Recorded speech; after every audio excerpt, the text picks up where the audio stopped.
Okay, g'day everyone, and welcome to another edition of our pre-season podcast. Lots to talk about this week, and as usual, we have the inimitable Bigman with us. How are you, sir?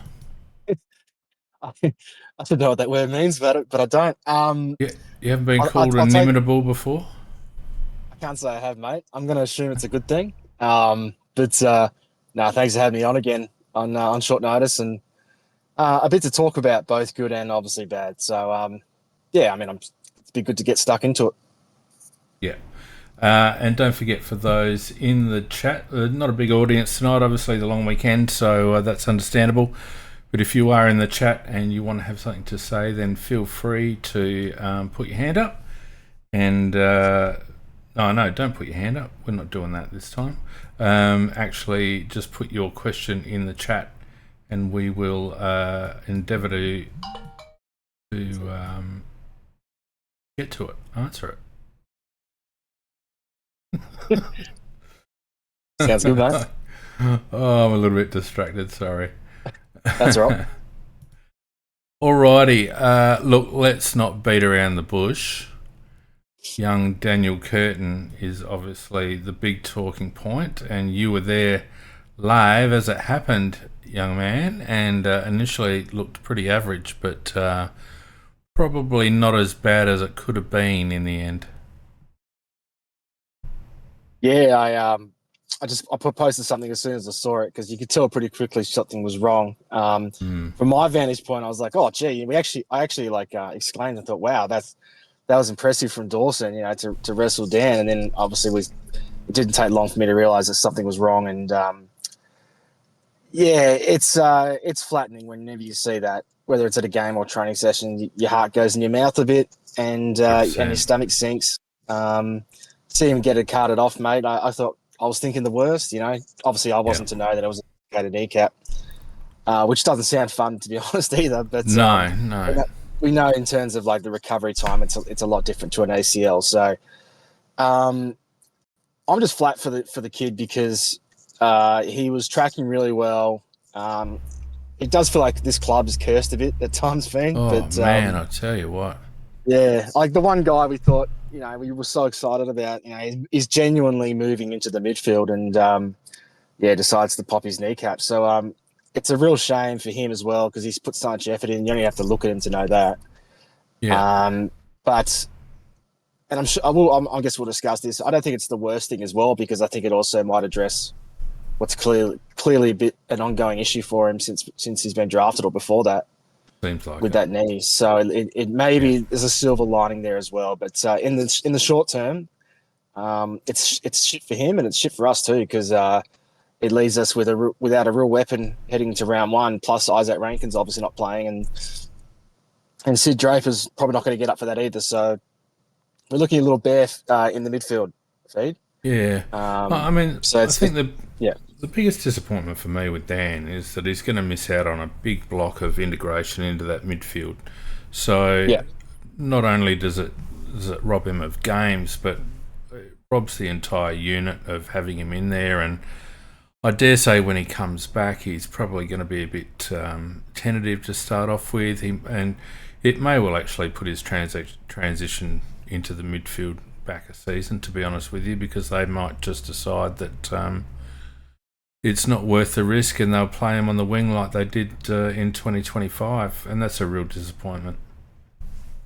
I don't know if it'll be a risk so much as just really have the conditioning and also just the game feel under his belt to certainly to go straight into the guts. Having barely played there at AFL level, it's a bit different if you're a seasoned veteran. Yeah. But he's still getting used to that role. I still have some confidence though that eventually he will move into that there later in the year. It's probably more of a last 6 or 7 weeks sort of situation where I think he might hit some form and hopefully that's playing through the midfield. And so I still think it's not all hope is lost in terms of that change in where he plays on the field. But yeah, certainly I think I agree. Obviously we were without him in the short term, and then upon return, I suspect they'll ease him into it in terms of the role, just to get him back to AFL intensity again. Yeah. But yeah, as I said, it's not as bad as it could have been, and not as bad as it looked at the time. Yes. Well, not much more we can say about that at this stage. We'll have to just track his recovery over the coming weeks, but it looks like 8 to 10, doesn't it? Probably. Yeah, so it's going to be around the realm of 3 to 4 months, and obviously that includes, he's going to do a fair bit of training within that period once the surgery heals up and everything.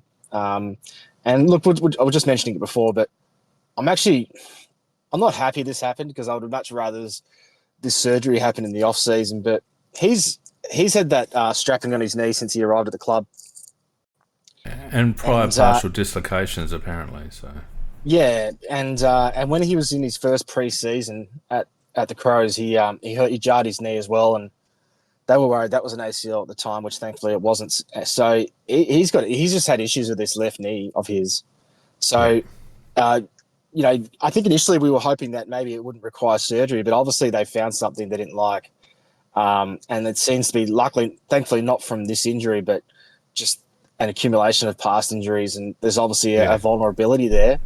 Yeah. Maybe this is I don't want to say blessing in disguise, but maybe it's not the worst thing to get rid of this in the future, so he feels more confident in that knee. Maybe one day he won't even have the strapping. I'm sure when he comes back he'll have strapping, but going forward, maybe he'll feel more confident in his knee, and the knee will be feeling better for him, and that might just help his football in the long term, I think, too. So it's not a disaster. I don't think. It's just it's going to hurt in the first 2 months of the season. That's right. The other bit of press, there wasn't a lot of press around this week, but one thing that took my interest was comments made by Riley O'Brien with regards to the new ruck rules, and a bit of talk around the place with regards to some match sim against Lockie McAndrew, and McAndrew basically pantsing him, and O'Brien getting a lot of free kicks under the new interpretation against him. What was your view, watching from the sidelines, of how O'Brien was handling it? Yeah, the centre bounce was all McAndrew, basically. So I took CBAs, but I also tried to take hit outs, and as far as I was aware, it was 12 to 3 in McAndrew's favour, which is a fair chunk. And then there were 2 free kicks against Rob in the centre as well, for crossing over that halfway line and blocking. So that doesn't bode well, and I think we all had this fear going, once we heard about the new rules, which is a shame because that came after, Rob's re-signed his contract. It doesn't suit him, unfortunately. It just doesn't. There's no two ways around it. Rob doesn't have much of a jump. He's never had much of a jump. His strengths lie in other areas. And look, to be fair, his boundary throw-ins were fine.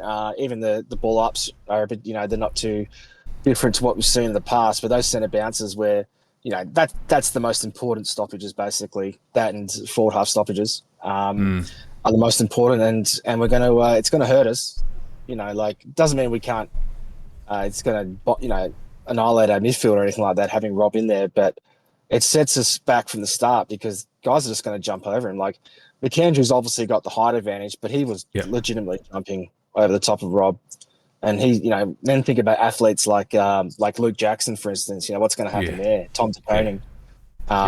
It could get a bit ugly. So it was strange that he's still confused about the rules. I would have thought by now, he's a pretty smart dude, Rob. I would have thought by now he would have it that down pat, but it seems not. It's good that we're getting the experience of that now, so that he can adjust, hopefully. But look. I think we all know that Rob's going to be there round one, just the way we are. That's the way it is. I still think we need to think about it more because in terms of the ruck stuff, he's going to get outclassed, and he got outclassed by McAndrew. Imagine what he's going to be like against Max Gawn and co. So, it's concerning. My take was that Matthew Nicks will adapt the game plan. We'll go ultra defensive and look for score lines of 8 goals to 6. Which will minimise the impact of Riley not being able to compete at centre squares because there won't be many CBAs. You're a positive lad. Well, it seems to be the only answer if they're going to keep picking him. Just don't have CBAs. It's not great. You add that plus our midfield being a bit bare now. It could be a bit of a recipe for disaster. And look, this time we're going to see more and more, but that's 2 times now with the 2 scratch matches that McAndrew's clearly had an advantage in the ruck at centre bounce, and it was having an impact on Wednesday when I saw it. So yeah, it's something to think about, Fiend, and I'm sure 3 years we gave him. Yep. It doesn't look 3 great now, long does it? years. Jesus. Look, let's wait and see. But on the positive side, McAndrew looked really good, and I'm sure he'll get confidence from that. He beat Rob, pure and simple. So, and hopefully that the coaches take notice and maybe don't just stay set in their ways. Maybe there's something to work with here. I know McAndrew is far from the complete product, but he's got a bit going for him, particularly these new rules. Well, yeah, if that's the way the game's heading, then we've got to put some development time into him. We don't have any other rucks. The only other bloke that might benefit is Maley, because we might end up looking at him as a genuine ruck forward pinch hitter. So far, Toby Murray's been preferred as that pinch hit ruck. Yeah. I actually haven't seen Maley go in there. Now, to be fair, he has been slightly held back since the Christmas break, so maybe he's a bit of spit sore and stuff, so maybe they don't want him doing that just yet. But it's just something to keep in mind. I think I'm not saying Murray's ahead of Maley in the pecking order, but in terms of that specific ruck role, they seem to prefer Murray at the moment. And how did Murray go with the rules? Oh, look, he was okay. He didn't get much time. He only got the 1 centre bounce, and that was against McAndrew, because at that point McAndrew had swapped into the A team. So they actually played McAndrew in the A team for the second quarter. Yeah. And so Murray went against McAndrew and got beaten, as you'd probably expect. So, but he was doing a bit of work against Filthy as well in the ruck. Probably got slightly beaten, I think. Just Filthy's just too big for him around the ground. And then obviously Filthy got injured, unfortunately. Hopefully there's nothing too serious there. He jarred his knee in a marking contest. It actually looked a bit similar to the one he did at Richmond Oval. Against West Coast a couple of pre-seasons ago, the one that set him back a few months. He stayed down for a bit longer than I would have liked, but it seems like from all reports he's okay. So to be fair, I will say Filthy's a little bit of a hypochondriac. He seems to overreact to any sort of niggles or injuries when they happen. I think he gets worried they're more serious than they are. Yeah. Hopefully all good on that front, but. Yeah, it's a bit of a whirlwind at the moment, the whole ruck situation, and that's probably going to be league wide. But for us, in particular, I think it's definitely an area of concern and conjecture in the next couple of months. Yep. Now, last week we talked about some hopefuls and notables and fringes. Fair bit of talk still around Luke Nankervis. I recall that. That pre-season chatter can go either way. We've had that before, where there's been pre-season chatter and then nothing. But everyone seems to be pretty happy about how Luke's going at the moment. Yeah. So on Wednesday, we talked about how McAndrew and Rob swapped sides. Well, that was again the case with Cook and Nank. So Cook got the first quarter and Nank got the second. In terms of in the A team in the halfback role. To my eye, Nank was the better of the two. Not that Cook was bad, but Nank just had that bit more influence. He was just got a bit more of the pill and a bit more dynamic. He just looks, I think he just might be the better player. He doesn't have the kicking skills of Cook, and there's one kick Cook did where I was like, wow, how did he manage that? But Nank doesn't have that ability, but he has a lot more going for him in terms of that dynamicism. Not that Cook is a slouch, but Nank's just that's Nank's X factor, isn't it? Plus, he's a real competitive bugger. So, and he took a beautiful intercept mark as well. I to my eye, Nank's ahead of Cook in that regard. I think they're both probably fighting for the same spot. Yeah. I'd say I'd have Nank ahead, but Cook is doing not much wrong either. Yeah. But he's one of the standouts this summer. I think I won't lie, I am a bit biased because he's a personal favourite of mine, but Yeah, I legitimately think he's more in the frame this time around than he was last year. Because last year, even though he was training well, he was always in the B team. Whereas yeah, this year, yeah, he's definitely a lot more in the A team. So I think mm, that's an indication of where the coaches are seeing him at the moment. yeah. And your comments about Cook, I mean, that sums him up. He's such a tease, isn't he? He's got such skill and X factor, but you just want him to get 20 touches of it. I will. I will say Miller was hogging the ball a bit and Was he? at halfback, so there wasn't as much to go around as you might expect. But I mean, that's the thing, isn't it, with Cookie? We need him to basically dominate Well, he's got to go and get these his own ball sessions. sometimes instead of just being a link. I think Yeah. he's prone to staying out of the play and trying to be the next man in the contest, which is fine, but that doesn't always work. Sometimes you just got to go in and get the agate, and I think that's where he needs to work on that ability to get himself into the game when the ball maybe isn't falling his way or coming his way. Oh, no doubt. And there's been times throughout the preseason where I've seen him get beaten in the air, from time to time. But there's been Hmm. other moments where he's actually won the 1v1s, and I thought, wow, Cookie, well done. Yeah. So, he's still figuring it out. This is probably a pretty new thing for him. I know we've played him there in spits and spurts throughout his time at the Hmm. Crows, but really he's mostly Hmm. played as a wingman or a Yeah. forward. Yeah. So he's still getting used to it. But no, as I said last time, I think there's something to like here. How he gets in the team, ahead of some of the other boys, I'm not sure. I think he's got his work cut out for him, but he's another that's been in the A team from quite a bit. I'd say at least half the Hmm. time in preseason. So again, another player that I think the coaches are genuinely considering. He's definitely in the mix at least for round one at this stage. Who were, before we get into specific individuals, who were the other standouts this week on the track for yours, big man? Well, Monday I would say it was a sort of a middling session. It was one. Mondays are usually sort of they have the so basically they train Monday, Wednesday, Friday. Usually they didn't train today though. Yeah. And then they have a gym session on Tuesday, another one on the Friday, I think, and then Saturday is usually a big running session they do away from the club, Hmm. and but that usually means Monday is almost sort of like the warm up session for the week. If that makes Yep. sense. There's usually the least amount of competitive work, so it was pretty uneventful session on Monday until the unfortunate Curtin injury. Hmm. Um, but even in that session, Rochelle was the standout, just with how sharp and involved he was and all the drills. He just running on top of the ground, and that flowed into Wednesday's scratch match, where he was the best on ground for sure. And with Curtin out, I don't know how much it's the result of that, but he played bulk midfield. He actually Yeah, had the right. most centre bounces of anyone for the A team. Um, and he was great in there. Fan, you'd be happy because he was winning a few of those centre clearances you always He's talk a about with machine. Rash. Yeah, He's a he's machine. his high clearance to CVA ratio or whatever you always spoke. But I just yeah, don't know he why they don't see it. Well, hopefully they see it this year, but bloody hell.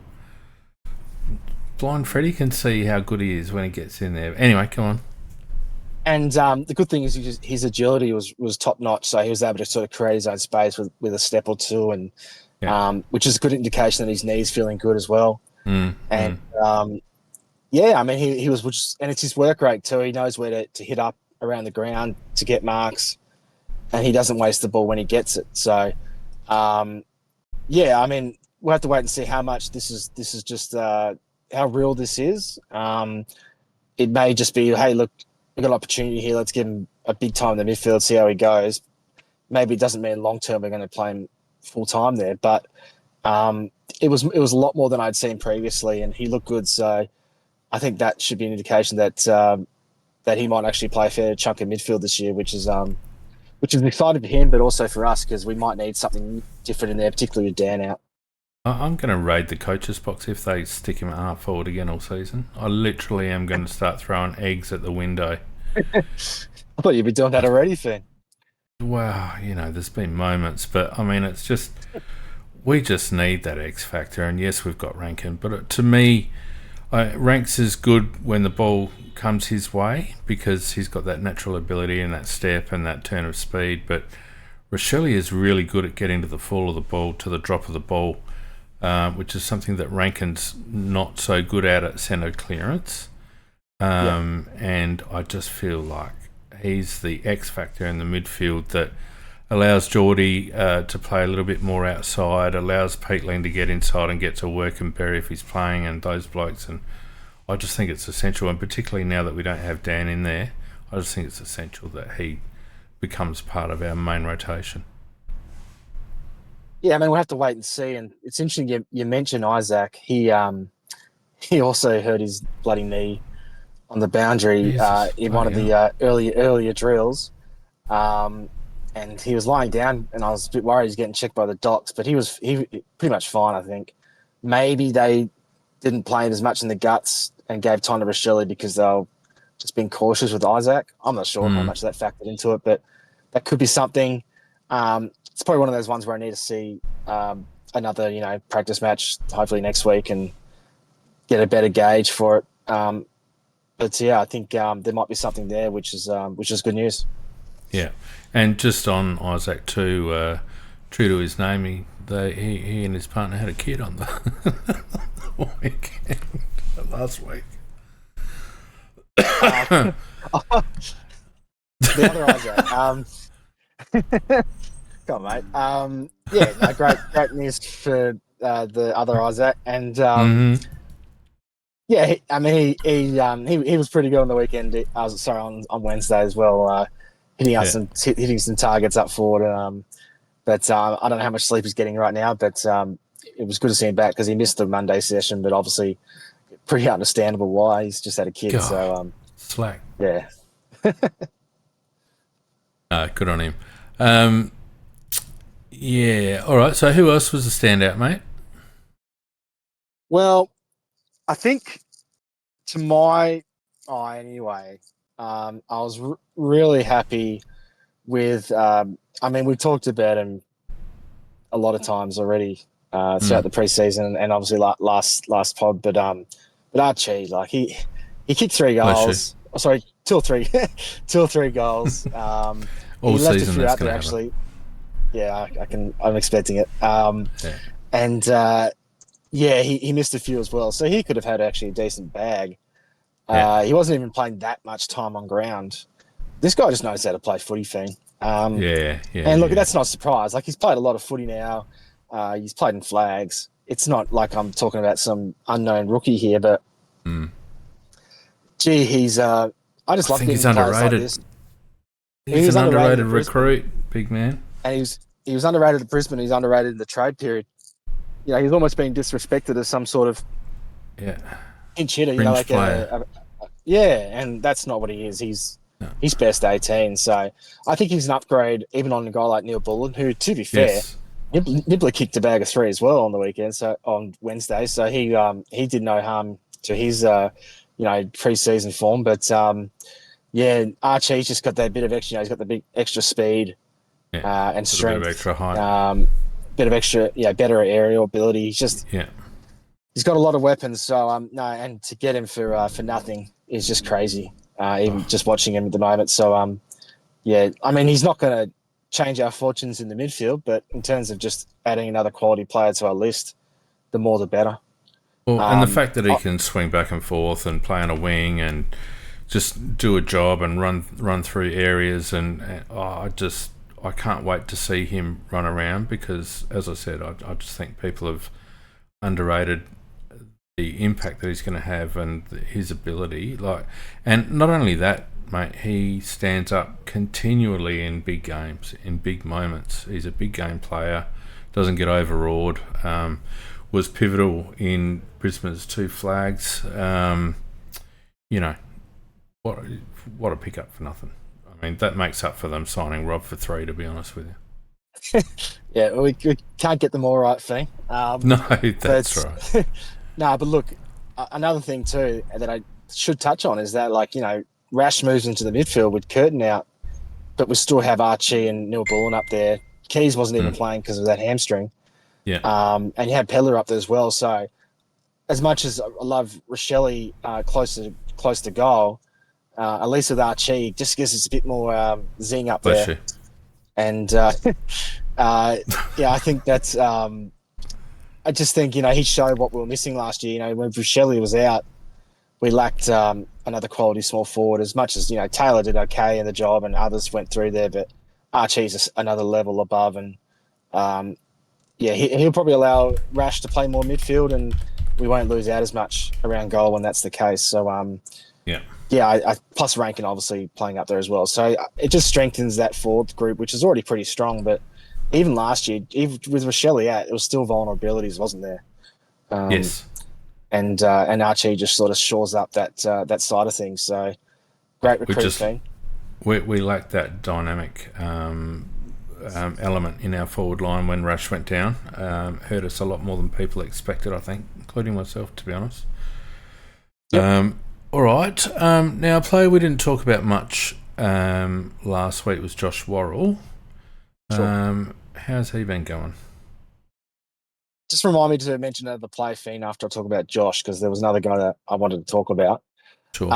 But for Josh, look, he was good. He took a great mark, which is typical Josh. He also had a specky taken on him by Finbar Maley. Finbar, yeah. So yeah, so that's what Finbar does.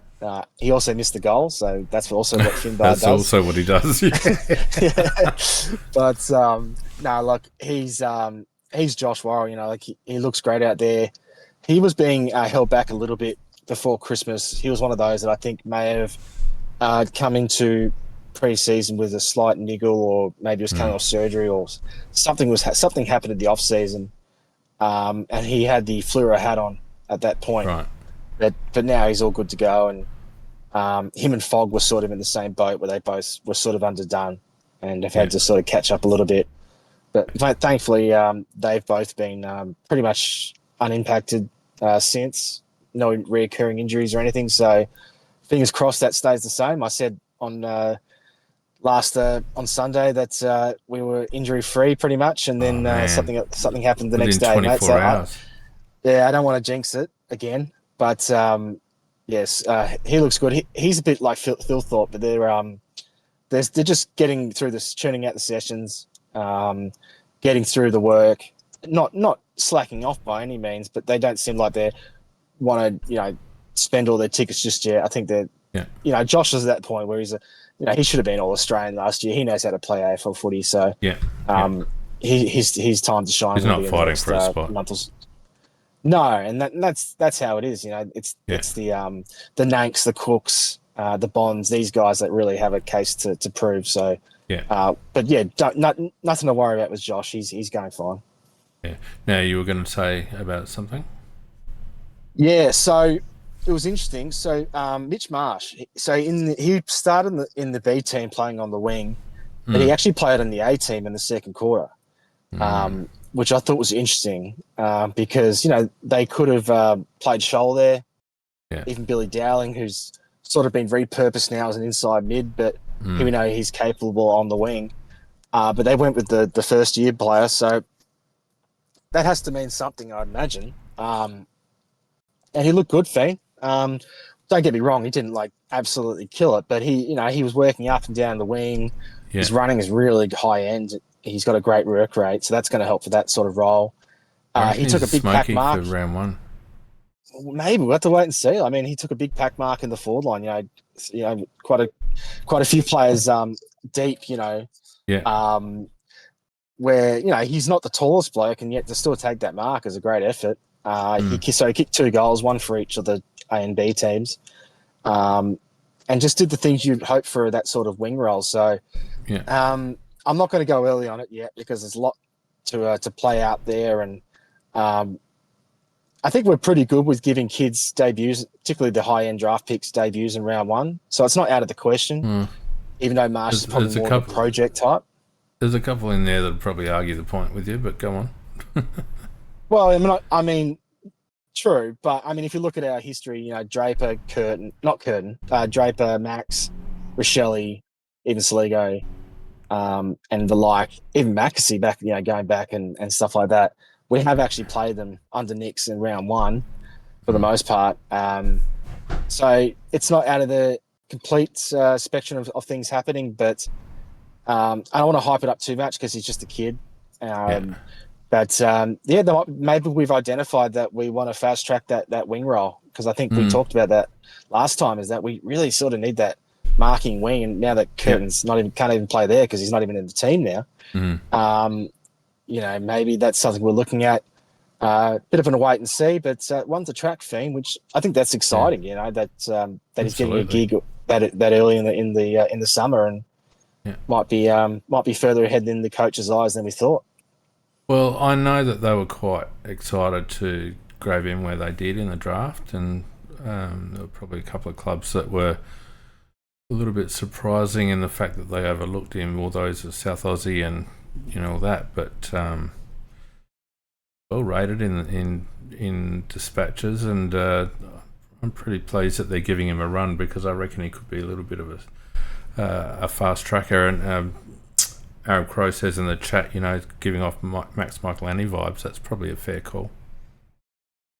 That's not that far off it, actually. Max was probably maybe slightly more advanced than Marsh has been at this point of the time, but Marsh is also playing a tougher role than Max was.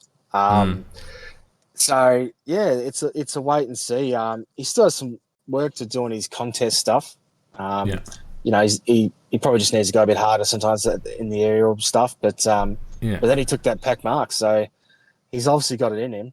Hopefully that's at the very least it'll be a confidence booster for him, and we'll have to wait and see. But yeah, that's just thought I'd keep note of that, because that was so he swapped out with Jones. So it was Chase Jones who got that wing spot in the first quarter, and then Marsh took his spot in the second, and Chase barely touched it, which we've seen before, unfortunately. And Marsh definitely had more of an influence when he was in the team. So, yeah. I think we need to wrap Chase up in cotton wool so he doesn't get injured before his move back to Tassie, to be honest. Look, it's a weird one for Chase, because I think a lot of us assume that this is his last year on the list. So what's his motivation levels like?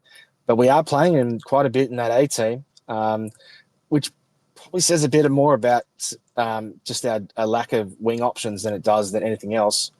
So that's something to keep in mind. I'd actually prefer we just chuck a Neil Bourne type up there on the wing, because we actually have quite a plethora of those half forwards now with Archie in the team and Pedler in form and such. So, but I think that's not getting old at all, Fiend. Not at all. I'm just warming into it. But I don't see how Chase fits in, but just something to note. He does get the first gig there quite regularly, so that might change. Hopefully, not hopefully. I shouldn't say that, but that will probably change as we get closer to the start of the season. Just another one of those players. I was quite glad when they repurposed him, a couple of years ago, because he's got some good qualities and he seems like a quality lad, but just not quite there, is he? Just not quite there. It's just it's one of those players that if you list the elements of his game, marking for his height, his tough, tackling, it's a beautiful kick when he's on song.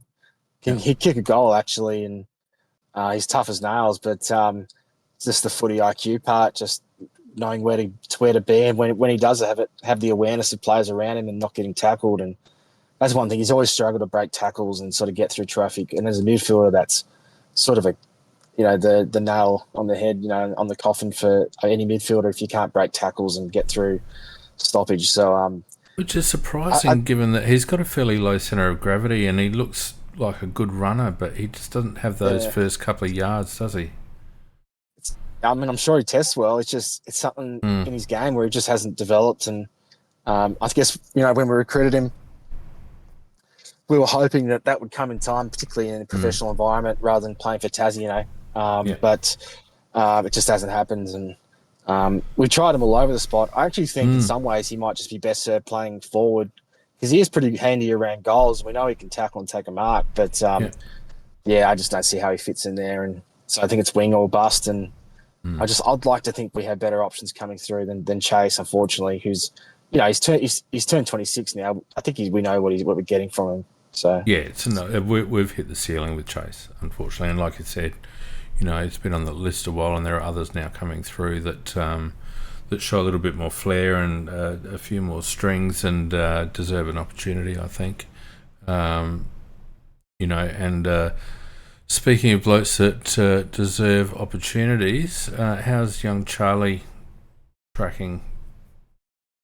of the Edwards variety, or Of the Edwards variety, yes. yeah, so he played. He actually got the most CDAs for the yellow team on the weekend. Okay. So they are really pushing him as a midfielder. But I just I wonder don't. why they put him at halfback last season. Why did they do that? Well, I mean, I sort of alluded to this last time, but I think it was probably twofold. One, I don't think he came back in as good running condition as he did when his draft year. I think he probably stepped off the gas in terms of his preparation a bit, and they probably thought, well, he's not going to be able to run out games stoppage to stoppage, so he has to play an easier role. But I think probably more so it was just that accountability and working on his defensive craft. I think he was probably more of a see ball, get ball player and didn't really have the defensive actions in his game. Yeah. But that really didn't come through in his game anyway as a halfback. He still played a very attacking role, Yeah. very much a wide receiver type. Didn't win a whole lot of his own ball, to be honest. What I liked about Charlie last year was just, one, he was getting the pill a lot off halfback, so he knows where to go in terms of getting that uncontested pill. But his kicking. He's such a beautiful. He's not the most technically sound kick, put it that way. A bit like Brody Smith in a way, where they don't have the most Yeah, a bit of a most hook. pure action.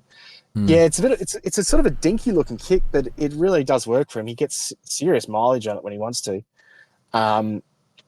But yeah, I guess that was the thinking behind it. It's strange that we go and then chuck him back in the midfield, which is what we drafted him as.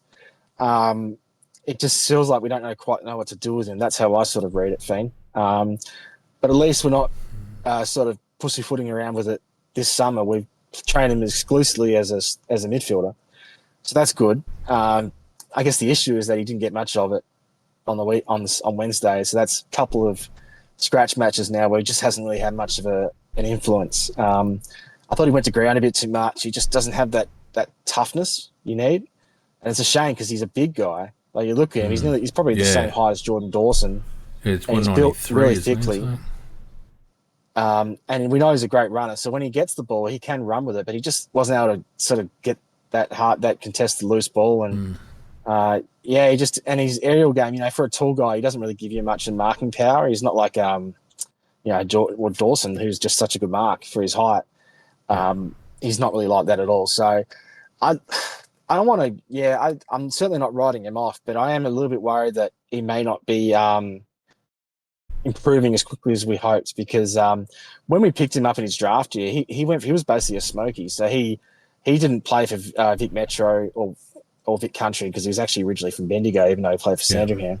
But so he didn't play any representative footy, but he did play. He moved into the midfield after playing halfback for the Dragons and had a few standout games late in the year. So I guess we thought, well, he's one of those guys that's going to, a late improver. He's going to keep going and skyrocket. But I think he's plateaued a bit, unfortunately. So I want to see a lot more from him in the next month or so, because, on paper, there's an opportunity for him with Dan out now. Like, to 100%. bring another big-bodied midfielder in there. Yeah. We need him to go, this is my spot. But whether he's capable of it or not, I can't tell you, Finn. I have to wait and see. But I have some reservations now whether actually he's going to make it. Which sounds like a big call, because he's only 20 years old, but he is out of contract, and if you haven't made it in the midfield by your third or fourth year, you're probably not going to make it. So he's not running out of time. Billy Dowling vibes. Billy Dowling just can't break in, and I think Charlie might end up being a little bit the same by the sounds of it. That's a possibility. I mean, obviously they're slightly different players, but I think you're sort of right in terms of their trajectory. They might just be in between again, where we're looking for, because you want your guns in the midfield, and is he going to be a gun? Well, I think we're hoping he might be, but he's not showing gun abilities right now. No. And with younger kids, you're not going to get consistency out of them, but you'll get flashes. And probably the thing that Charlie needs to give a bit more is those flashes of brilliance where you sort of think, oh, okay, he's capable of doing that. Whereas he just seems to be a steady, solid, good to average player sort of thing. I think that's I think you hit the nail on the head there. I think that's if I was seeing a few of those little glimpses, I'd be more excited. But I've just sort of seen a guy that doesn't quite seem to know where to go, or what he's doing quite in there at the moment. Don't know if he's low on confidence or he just has having a bad couple of games. But just even if I just saw one or two glimpses, a spin out of traffic or a big run through the middle or something, I'd be more excited. But I'm not even getting that. So he's got time. It's only mid January now, but Sure. Those preseason games catch up fast, and I can't see him playing round one at this stage. So he's got a bit of work to do. And for a lad like that, once you get into the season and a few games in, and the team starts to settle, and you get consigned to another season in the twos with maybe a call up, under injuries at some stage, but not really seen in dispatches as a contender for the first 22. That knocks around your confidence as well. It knocks around your motivation. He's had a couple of years of that now, and another season of that would probably demoralise a lot of kids. So it'll be interesting to see how he handles it. And also just shows you how quick these careers go. Like, we drafted him only just over 2 years ago. He was probably on top of the world, and now he still hasn't debuted. Until going to his third year, and probably thinking, well, I don't think I'm going to get a debut anytime soon. So, I mean, look, at the end of the day, it is up to him more than anything else. Like I know we bagged the coaches and we wanted him. I still agree he should have played last year when we lost Hinge. We played Smith instead. But I think that was a missed opportunity. But at the end of the day, in this new role, he has to bang the door down himself. And I'm seeing other players do that. I mean, maybe he just doesn't have it. Maybe he's not as good as we thought. We'll have to wait and see, I guess, because, as I said, he's got a few weeks left to prove his worth before we start playing internals and practice games against other clubs. It comes around quickly. Oscar Ryan was his cohort in that draft year and probably on a similar trajectory at the moment. How has he been travelling on the track? Yeah, so he's pretty much in the same boat, just not doing quite enough. Which I know, look, I don't want to make this thing sound too flat because obviously these two boys were picks in the 20s for us in a pretty healthy draft in that 2023 draft. And Oscar I was really excited about in his first preseason. His timing out of defence is really good. He's running carry, but for whatever reason, he's another one that sort of stagnated, which is a bit of a worry about our development program. But I'd say he's probably more ready than Charlie for AFL footy. But the issue for Oscar is that he's got so many players ahead of him for a similar role. And apart from Laird, not many of them are going to get out of the team anytime soon. Most of them are set and forget players. So, and that doesn't even include guys like Nank, Hugh Bond, and such. So, how does he fit in? I'm not sure. There's some talent there. There's a few elements of his game I still worry about. Like, he's quite skinny still, so sometimes he gets out-bodied or tackled too easily. He's got that Ned McHenry ball security at times where he just loses control of the ball when he gets tackled too much, which is basically an automatic holding the ball. So little things like that. But, he does have a really nice burst of pace on it when he uses it, but I'd like to see more of that. I'd like to see him get more of the pill. It's hard sometimes in these preseason games to have a real influence at times. Yes, I know Josh Rochelle did the other day, but he's one of very few where they could genuinely say I had a huge game. It's really just bits and pieces. You only got 2 quarters to really show yourself, and you're competing against 40 other teammates. But I mean, he's doing okay. I'm not writing him off by any means, but I think he's got his work cut out for him in terms of actually getting a spot unless it's we get hit by injuries, which may happen, of course. But until then, I can't see how he gets in the team. I mentioned our development program, and like you said, at the end of the day, it comes down to the individuals. But I do wonder with the amount of late first round, early second round kids that we've had come through our system over the past few years, notwithstanding some good top end picks. It makes you wonder, doesn't it? I mean, they've got to understand what they're picking up when they go for these lads, and I do really worry about our development pathways, and I feel like some of these lads, they get picked up by the list management committee, and then the coach takes one look and basically says no, and that's the end of it. I mean, yeah. You'd hope that's not the case, because Well, it is the case. At different rates. That happens in professional sport all the time because the coaching staff don't have any input into list management. Yeah. I've read stories about that before. I've heard stories about that before, where a list manager will pick up a kid thinking that he looks good, and the coach will see him on the track for a fortnight and think, no, don't like him, and that's the end of it. Yeah, I mean, I think we all agree Oscar should have played in that first year. Maybe things would have panned out differently from that. And yeah, maybe that's what you're saying. Maybe he sort of has been sort of sidelined since he came into the club, that we just prefer other players ahead of him. Well, now and when you pick up players, he was our Tom Duday compensation pick, so it's not ideal to lose a player like Tom. I know Tom's not going gangbusters now, of course, at Brisbane, but you still want to get quality. I mean, he was picked 27. It's not a bad pick in the draft, and Ashton Moyer was taken very close after that pick. Yeah. And Ashton's going pretty well at the moment, and he's a local boy. So little things like that, you hope that you always get those picks right. Like I'm not. Well, I guess this is what I'm saying, mate. But that's what I'm saying. I mean, it's a known thing that different players thrive on. Like you get the new coach come into a club, and all of a sudden a player that was on the outer all of a sudden gets a couple of opportunities because the new bloke sees it in a different light. And I just wonder sometimes whether some of these boys get a bit pigeonholed and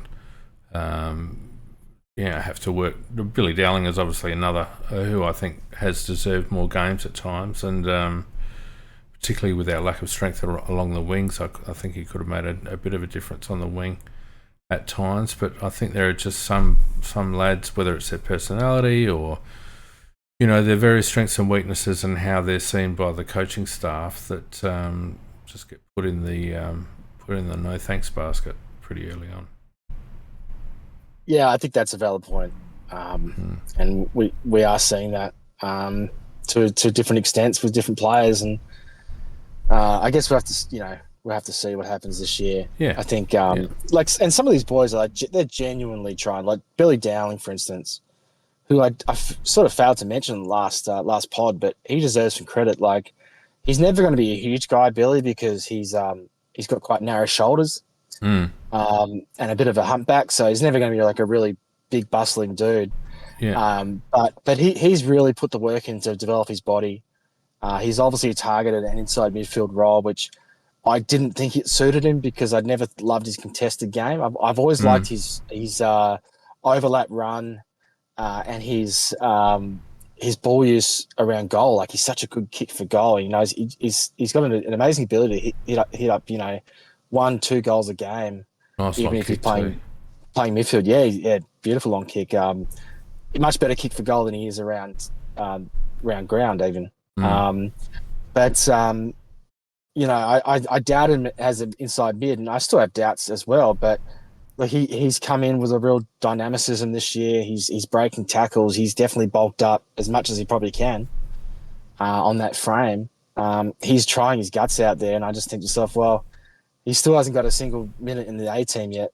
We're playing Chase Jones on a wing, and I think Billy Dowling is to me, Billy Dowling sort of gives you what Scholl gives you, except he's a bit tougher and better. Kicks more goals. In some ways, gets more. Well, Scholl gets plenty of it, but it's the issue with Scholl is that he doesn't hurt opposition.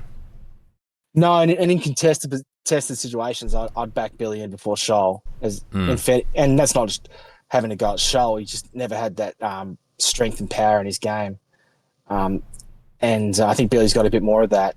Even though I don't think Billy's ever going to be a star or anything, don't get me wrong, but I feel like he's one that was sort of allowed to sort of drift through his career a bit, whereas I wonder, like, I don't know if any other clubs are interested in him, but they should be, because I think he actually is an absolutely AFL quality player who's not going to be dominate games, but he's better than some of the options out there that other clubs are using. I still think he'd be better than Chase on the wing. So, yeah, and again, another player that we just sort of don't seem to have any trust in, and that seems to be the case with quite a few of our sort of 20 to 22-year-old players at the moment. Aside from, like, obviously the cream of the crop, like your Rochelle and your Saligo, and even Nankervis has been in the same boat too, where he sort of hasn't been trusted, 100%. even though I think we all see his ability. Pedler's probably had the benefit of the doubt more than most, but Cook's probably in that boat too, and others as well, where it's just like, why aren't these guys getting more responsibility in the team? Because these guys aren't bad players. They're not going to win your flags, but they're not going to be the reason you lose them either. Well, and it feels to me, mate, just not getting too much off track, but it feels to me that the club pivoted a couple of years ago and went down the trade route, which kind of indicated to me that blokes like Harry Schomburg and Billy Dowling and these blokes just weren't rated by the club, and they decided, well, these kids aren't coming on. We're going to go to the trade table and see what we can do. And I don't think that's augured well for blokes like Billy Dowling. I could see Billy playing for a club like West Coast and giving them a lot of value for 100 games. I agree with you. He's certainly AFL quality, knocked up getting the ball, playing for North, and he knows how to get the pill. And he, as you say, he's a good long kick, and he knows where the goals are. So, yeah, I don't know. I guess you can't knock the club, because I think the consequences of our strategies in terms of trade and drafting has come to the point where we now, I would say, our best 23 is there or thereabouts in terms of comparatively to the rest of the competition. There's a couple of gaps, but most teams do have a couple of gaps. So, whether we would have been in the same boat had we persisted with these younger blokes that came through 2, 3, 4 years ago is probably debatable. Probably not enough star power amongst them. So, you just feel sorry for the lads that work hard, but I guess it's the reality of professional football, isn't it? Oh, yeah, and we're not the only team to do it. I'm sure there's plenty of frustrated players around the league, but I think some clubs do it better than others, and I don't think we're one of those. I don't think we're one of those teams, unfortunately. Look, at the end of the day, if you're good enough to make it, usually you do make it. Yeah. If you're a star, clubs will play you. Do you know what I mean? Yeah. There's not many players playing Div 1 ammos that should be playing AFL. Yeah, and the players that I think we know are stars on our list, they've been given a lot of opportunity. Even Dan Curtin, after his first year where he was being managed a bit, partly because of that knee, he played every game last year. So I think we're pretty good at seeing the real high-end talents and giving them a pretty fast track into the team. It's just been those guys in between that I actually think are upgrades in some of our existing players who get more regular games. Yeah. But we don't seem to trust them with it, and we seem to stick with the same olds. So, like a Billy Dowling or versus a Chase Jones, or a, Hugh Bond versus, some of the other guys who played with like Brodie Smith last year. And these things will continue to pop up, and eventually some of these kids will probably just say stuff that I'm leaving, or either that or they just get delisted, which would be a real shame. It does hurt though when you take guys in the first rounds. Like I know Edwards and Ryan weren't top 10 picks, which are the main ones that you develop your list from, but they were still first round picks. For them to both ahead of a lot of other players. Yeah, and then for them to potentially not make it would be a bit of a blow. You need as many good players making it as you can. And look, when you step back and look at our draft and trade outcome over the last 5 years, it still looks pretty good. We have a hit on a lot. We hit obviously with Thilthorpe. Rochelle was a hit, even though Nazai is obviously a better player. Rochelle's still a great player in his own right. and he's been a big link piece for the team and the culture of the But team. Naz went where he was projected to go, though. I mean, the only person that I ever heard talk Nasiah up as a future star was Peter J. He saw it from a long way out. But in general media and all the rest of it, he, no one could have predicted that he would rise as much as he has. But if everyone knew he would be as good as he was, he goes pick 1 or 2 in that draft. Oh, and that was a bloody good draft too. If you just look quietly at that draft. So, but so you're not to know that. I have no issue with the Rochelle pick. Max is obviously, yes, a bit of a gimme for us, but he's still been a great player. And Dan Curtin, we went traded up to get him, and he's going to be a star. Hopefully, fingers crossed, no injuries permitting beyond the kneecap. So, and obviously we still have high hopes for Sid. So, look, and then of course you include the trade, and the trade is probably where we've done our best work, isn't it? Like Dawson, Rankin, Hinge is the listed free agent. Yeah, Keys was a rookie pick, so he's not technically a trade, but he was an established player. And the trade with Archie now, who was that again? Neil Bullen, Peatling, and others.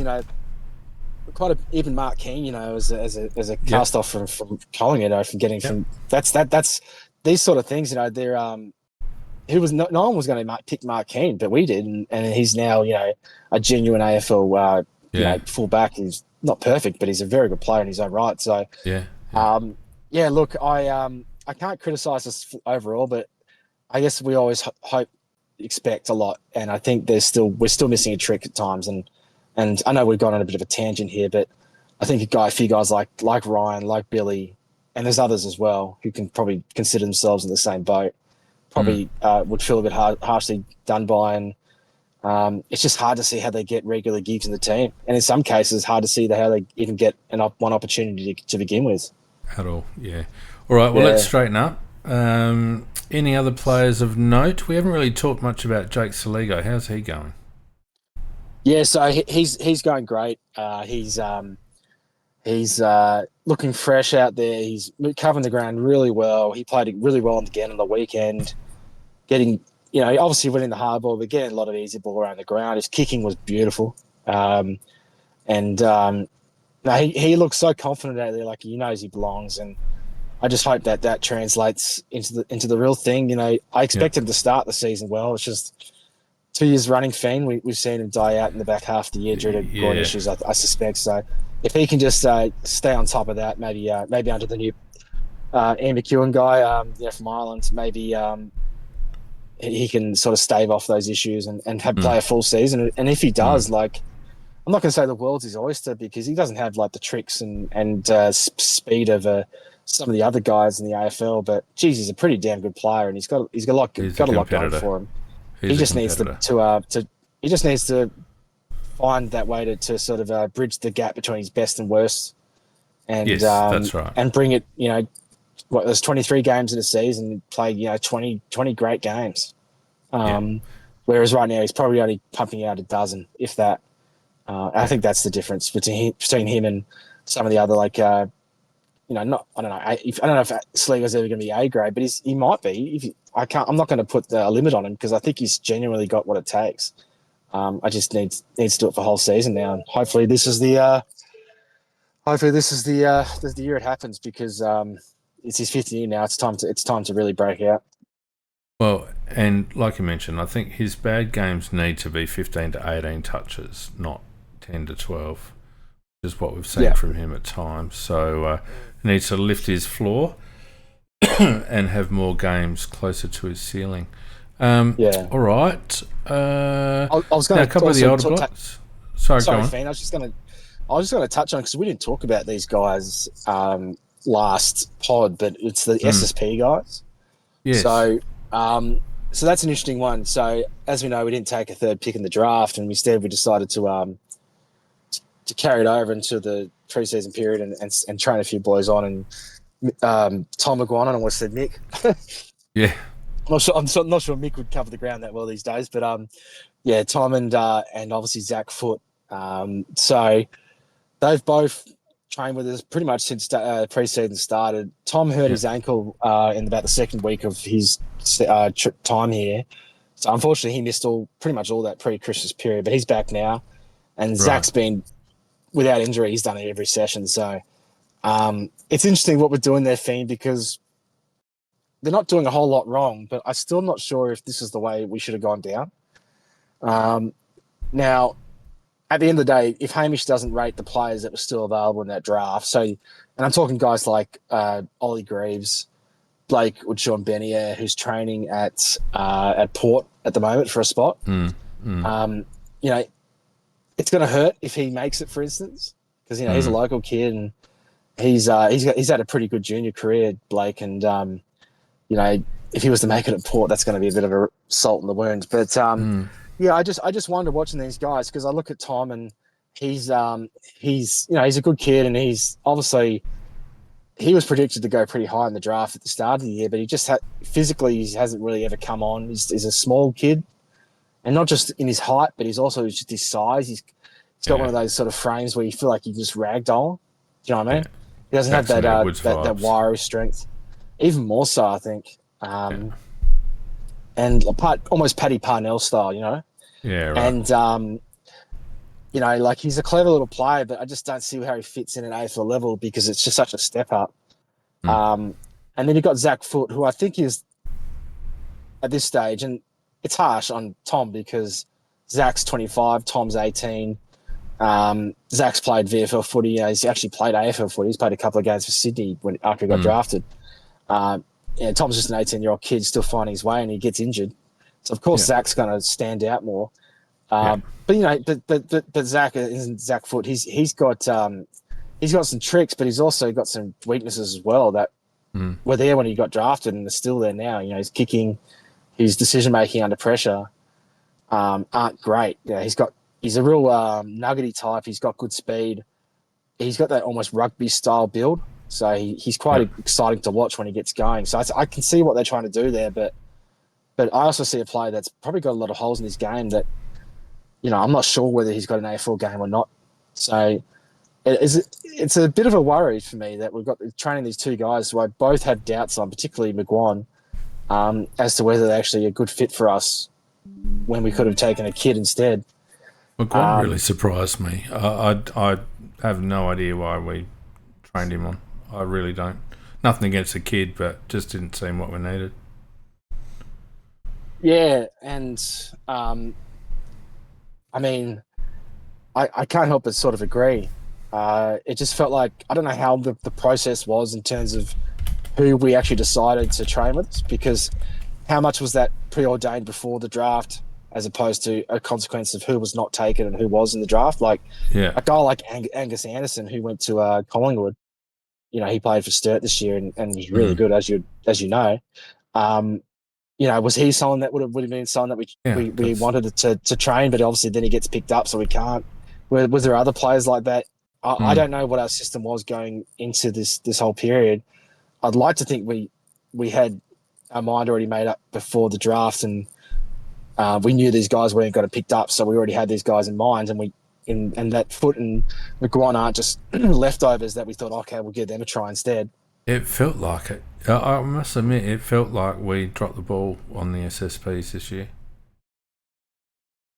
It's just a weird one, Fiend. Like, I would have just backed us in, and there had to be someone left on our list, didn't they? Like, we take two talls as well, with our first two picks. I'm sure there had to be a midfielder or something that we could have or small forward we could have had a look at. And there's quite a few reasonably highly rated players that went in the rookie draft. So, the players were there for that third pick that we just passed. And I just wonder if they would have been better than the ones we ended up training SSP. And there's talk that we're actually looking at Flynn Perez, another Sturt boy, who obviously played at North, did a couple of ACLs and got discarded there. And look, he played some good footy for Sturt, but he's a guy who can't kick particularly well. He's a tough nut, but he's not exactly the most polished guy. So not fashionable. And he's not even training at our club. He's training at Hawthorn. So is that a sign that maybe we're not convinced on the guys we have with us?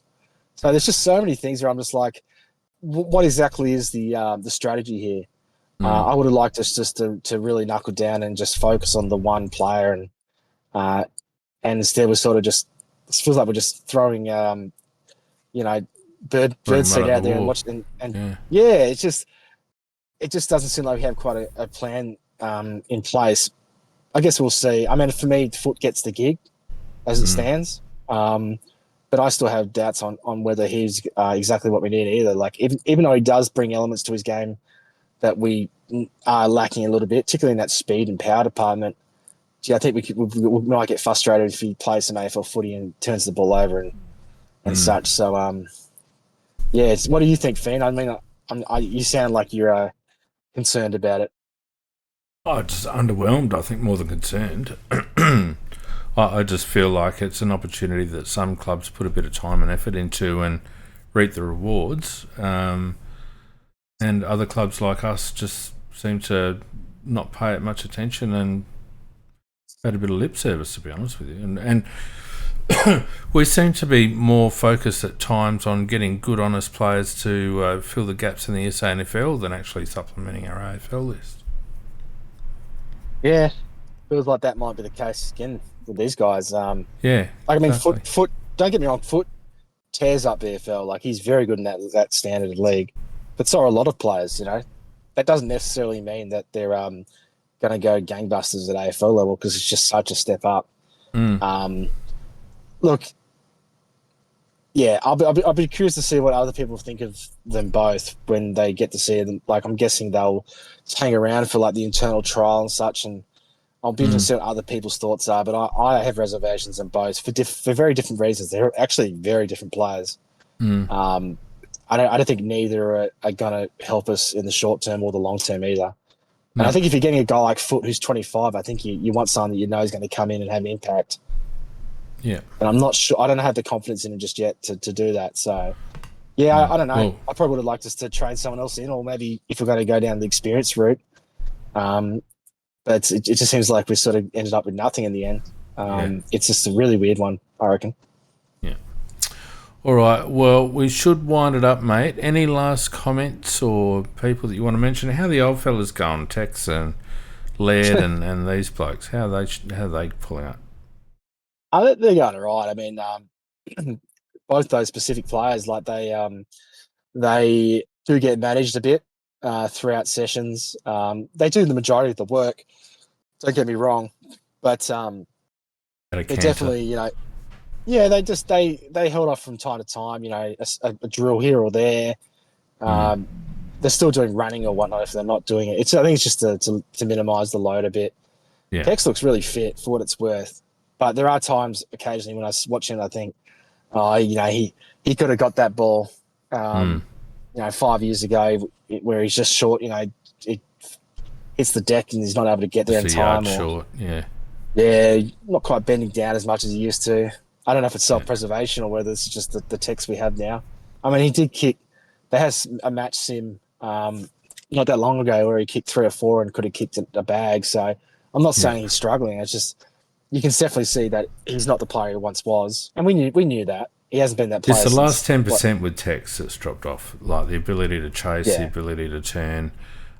He's always going to survive on his footy brain. He'll be able to play until he's 50 just on brain alone. yeah, But that doesn't cut it in the end at AFL level. You've got to have some physical ability, and I think like you said, his ability to make a yard, to make himself big defensively. That's where he's going to get found out. But again, I don't see any real opposition coming at him at the moment, and I think he's still. My bugbear on Tex is probably not the fact that he'll get picked, but his role within the side. I just, I weep for Darcy Fogarty as much as Darcy at times hasn't taken the opportunities that have been presented to him. I can fully understand how difficult it must be playing alongside a bloke like Tex who just demands the ball and who everyone looks for first of all. As soon as they lift their eyes, it's where's Tex. sure. And Darcy has to do a lot of work to get the agate. So, again, if we rely too much on Tex and he sort of falls in a hole halfway through the season, we might be struggling again. I have no doubt, Fiend, that it's going to be a talking point throughout the year, and not always because he deserves it, but also just because it's Tex, and partly because Kane Corns has a real obsession with him. We know Kane's going to talk about anytime Tex is a quiet game, Kane's going to say something. Might and bring he will it have up, quiet games, and we'll be tweeting about it 30 seconds after the game. Exactly. So look, at the end of the day, Tex kicked 40 goals last year or thereabouts. He's not done as a player, but he's not the player he once was, and that's usually enough for the hyenas and vultures to circle. So we'll have to wait and see. I still think he's better than what we have in reserve, which maybe is more of an indictment on our list management. But I think there might be a transition period at some point, maybe this year.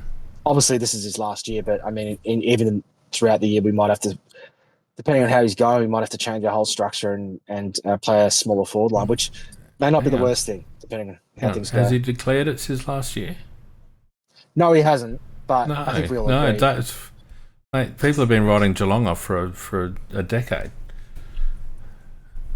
So Tex is the embodiment of the Geelong philosophy.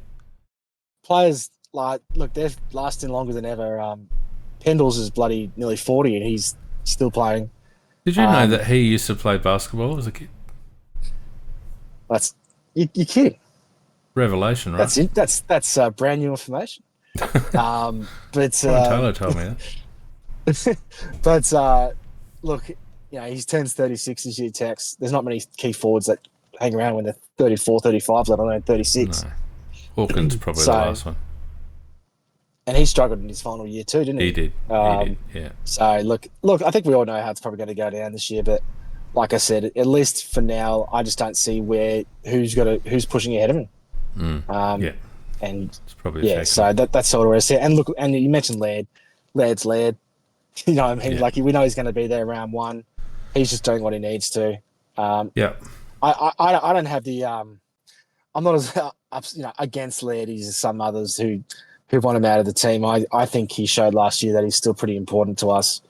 I think we are developing better half-back options coming through. In a defensive role, he is. I don't want to see him in the midfield, but like in that defensive role, for what it's worth, he certainly was good. Although his distribution at times is a bit lazy and cherry picking. He's not aggressive with his ball distribution, but in terms of providing options at the back of contests and providing that backup run, I think he played his role. But is that good enough, or do we want to see Huey Bond in there with a bit more dynamism and some fresher legs? I don't know. It's hard to tell sometimes. That's a fair point. It's always that tricky situation between what you have now and what you could have. Correct. It's hard when you got a player like Laird who is a genuinely good AFL player. He's not the Laird of 2016, 17, 18 when he was a genuine he was all Australian defender. He's not the player he once was, but I thought that he was definitely. I thought he had the best year he's had since that initial move into the midfield. I thought his attitude was a lot better. 2024. Eventually, it was. Yeah. Oh no, 2024. His attitude was poor. Yeah. There were times that was that game. There was a game against it might have been against Collingwood or someone at the MCG or maybe Hawthorn. He wasn't even chasing. No. This was when he was playing midfield. Correct. So I think he could have spat the dummy with the whole move to half back, and maybe he did initially. But last year I thought he really embraced the role, and I thought he had a really good season. And then when he wasn't playing, because I think he missed a game or two, I think we missed him not as much as some other players like Rochelle, but I think we did see a bit of a hole there. I agree with that. That he left. So, but at the same time, I'd like to think that we are hopefully developing players who fit what we're trying to achieve more coming through. I think Dan Curtin is a great example, and Hugh Bond, who you mentioned. I mean, these guys, they might not get quite as much pill as Laird, but I think they have more damage and more line breaking ability, and are going to and that's important in modern game. Yeah, and the way we modern play, game is all about hurting your opposition when you get the opportunity, and Lairdy just chipping it around in the back half just allows the opposition to structure up behind the ball. So get a lot of the pill, but it's not always the be all and end all. So anyway, even a guy like Braden Cook, who's obviously hardly as established as a defender as Lairdy, like if you give Braden the ball, he's going to look in the corridor. He's going to try and hit those tough options. Lairdy won't do that because he doesn't trust his kit. No, that's right. He's gonna bang it up long, probably down the line or go short. And that's those little things, like I think we have so many forward options who are capable of beating their 1v1 opponent that we want to reward, try and maximize that with quick ball movement. And I think guys like Nank and potentially Cook are guys that suit us better going forward. But yeah, I don't know if I'm not writing off Letty just yet. I think he's another one that's pretty much guaranteed a round one spot. Yeah. All right, let's finish up, mate. Just hit me with a really, really quick top 5 performers on the track this week. Well, I'll go by the scratch match because Monday, as I said, Monday was pretty uneventful except for WrestleGate. So I think that's one. Oh, and also, by the way, they didn't do any wrestling on Wednesday. So, No. but to be fair, I will say I don't think that's reactionary. Although, look, they might be hesitant to do it now just for the optics of it. But Nice. they have been doing wrestling in other previous pre-seasons, so it's not like a new thing with the new fitness guy. Everyone does wrestling. Yeah. Peugeot did it. It is a freakish thing. The turf too. I think that all 3 injuries that happened, particularly the Curtin one, that was in the middle of the ground. None of this had to do with as far as I'm aware, had to do with the actual ground surface. The areas that were covered in sand, which have now had turf over them, that's at centre forward and in the northern goal square. So. Yeah. I don't think that's the reason why, as much as the ground looks a bit ordinary at the moment. I know people will point to that, but I think they're just very unlucky injuries. I'm going to blow the siren on you, mate, because I wanted was just a really quick top 5. Sorry, I just thought as I went on another tangent. Sorry about that. Top 5. Well, I pretty much just list the guys that I thought were the best in the scratch match. So I think it was Brachelli was obviously the standout, so he's number 1. I thought Archie was excellent. Was she? Neil Bullen, again, like I think, I know we had some reservations last year about some of his work, but he is a good player and he capitalised, he had a goal, when Rochelle was in the midfield, so he kicked the most of any player, so he has to be in the mix. And as for the others, I think it's probably a mix of, James Peatling was good. I think that was the best I've seen from him. That's good. So he's sort of a bit of not a forgotten man, but he's sort of hasn't been talked about much this year compared to last. So credit to him. He had a nice little game there. As I mentioned, I really like the work of Nan Curtis, particularly once he was in the blue team. He really seemed to relish that. Yeah. And that's probably the main ones. But I also just want to give a shout out to Mitch Marsh as well. Because they gave him a quarter in the 18. I actually thought he, without took advantage going of nuts, I think he grabbed it with both hands and showed a bit. So I'd like to see that continue on. But some of these players are obviously younger players or are fringe players, and that's always an exciting sign. Unfortunately, I can't mention guys like Curtin and Draper, but I think those are some good names to have. And they're particularly Rochelle. I think you mentioned it last time, but you said that you think he's going to have a breakout year. And fingers crossed, without permitting no injury, I think there's a pretty good chance that's happening. He looks like he's got a real point to prove, and he wants to be I think he wants to be a star fan, which is a big thing. He just has that drive, and I think he's probably going to do it this year. So it's exciting times for him. Well, I think at times in his first season he was frustrated that he wasn't more involved, and then during the course of the second season I felt like he not accepted his lot, but kind of decided that he was just going to make every post a winner with the opportunities that he got, and he wasn't playing as frustrated as maybe he was in his first year when he probably thought he was just going to walk in and get amongst it. But now I think I'm with you. I've got really high hopes for Rash this year, and I hope he makes every post a winner. All right. Well, look, we'll leave it there. Thanks to those who joined us in the Discord chat. I know, as I said, it's the start of a long weekend, so a lot of people on their way to various destinations or just chilling out after a week at work. But obviously, most of you will be listening to this on demand on YouTube, and it will be up on audio platforms as well. So look out on Spotify, Apple, Google, etc., over the coming days.